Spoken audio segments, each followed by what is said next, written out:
Shop कामुड़ी देबारु बापा और पुओ मृत। मयूरभंज जिला सुलियापदा ब्लॉक रो बाघड़ा अंचल एही घटना घटी। बाघड़ा स्थित प्राथमिक स्वास्थ्य केन्द्र रे जड़े चतुर्थ श्रेणी कर्मचारी तांको घरे पुओ सह घरे शोइथिबा बेले राति रे साप कामुड़ी देइथिला।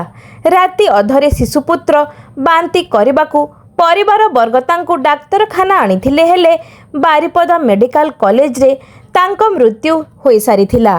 पुओ को बारिपदा मेडिकल कॉलेज आनी आसीथिबा बापा मध्य असुस्थ होइथिले। तेबे डाक्तरखाना रे बापार मध्य मृत्यु होईछि।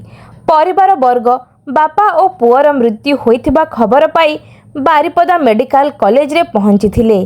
कुहा जाउछि कि राति रे शिशुपुत्रर बांती हेबारु खट तले एक विषाक्त साप को देखिथिले परिवार वर्ग। मृत बापा हरेकृष्ण मुखी बयस पाखापाखि 35 वर्ष हेबा बेले शिशुपुत्र 5 वर्षर बोली जणा पड़िछि। एही घटना प्रचारित हेबा परे गाँव रे शोकाकुल परिस्थिति सृष्टि होईछि।